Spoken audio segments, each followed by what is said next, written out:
Sarasota's Spirit University welcomes a nationally known psychic medium for a 3-day event. Chuck Bergman is a retired police officer who now works as a psychic medium. During his 3-day stay in Sarasota, Bergman will conduct a gallery reading where he'll help people in the audience connect with family members and loved ones who have passed on. On Saturday, he will hold a session with people who have collected EVPs or electronic voice phenomenon. And he will end his stay on Sunday with another gallery reading. Bergman says he's happy he's able to help people connect with their loved ones. The amazing part is the people here love it, but so do the spirits. You know, if it's a child or whatever, and they're trying to get to mom and dad, but mom and dad have that wall up and they can't get through, it's really wonderful that they get to do it through a medium like myself, where they can get the message out to mom and dad and do it. I'd be riding in my patrol car and I would know when people would die, or I would see accidents on my beat area and I would actually see it, and then 3 or 4 minutes later it's called in over the radio, you know, bad accident. I remember the first time it happened, it was actually, I could see a school bus and a telephone pole down, and I thought, you know, why am I seeing this? And I turned my car around, started heading to that part of the city, and while I'm traveling there at a normal rate, I got the call, school bus accident, wires on the bus, and you know, kind of got my attention, like, why am I getting all this stuff a little precognizant? Why am I getting it before it happens? So I was fortunate that there were places up in New England that I could go to, just like the Spirit University, and you learn how to tap into that energy. You learn how to concentrate and develop your skills, if you will. And it was through all of that that I became friends with people that, you know, this is what they do for a living. Once I retired, though, I started doing my own thing, which was helping with police forensics, where so far I've recovered 6 bodies of different people missing.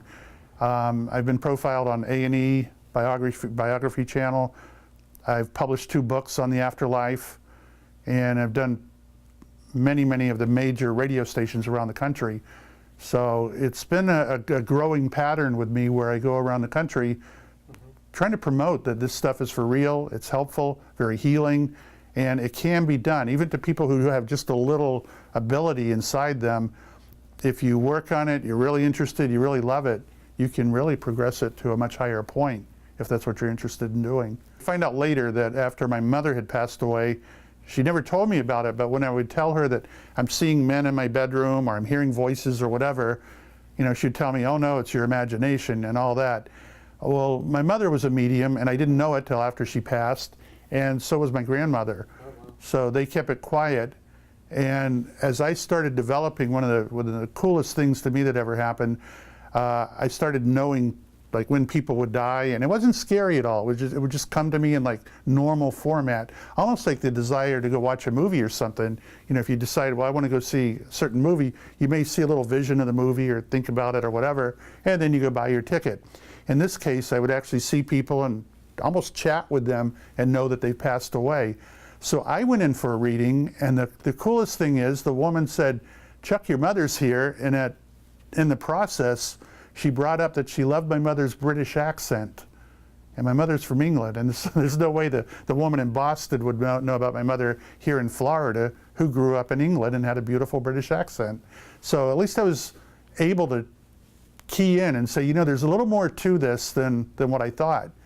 So, you know, I started reading books and developing it, working with it, and I'm, you know, where I am today. Now I do it full time, and I really love doing it. Quick example, I gave one a couple of days ago. Husband and wife were sitting there, and I looked at the husband, and I said, wow, when I turned my head and looked at you, I'm a little surprised because you're a little overweight and everything, but I heard the theme to the Superman movie, you know, their theme song, the Superman movie, and as I looked at you, you had the cape, the fit body, the boots, you had the whole works on, Superman.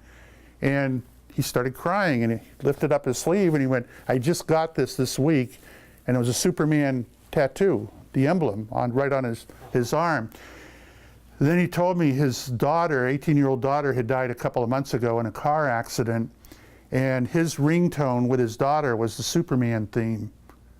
And he had always been Superman to his daughter. So for the daughter to come through, her way to do that to me was to make me talk about Superman in some form. Can pets come through? I said, yeah. And they said, good. Ours died 2 weeks ago. We were hoping our pet would come through. I said, wait a minute. You're not telling me dog, cat, horse, snake, bird, could be anything. So what are the odds of me nailing it? And I heard their pet in a voice. And all he said to me is, hey, Chuck, tell them Mexican blood runs through my veins. I'm going, are you a Mexican Chihuahua? And he was. So I said to the family, is this a small dog, a Mexican Chihuahua, a male? And they freaked out. It was.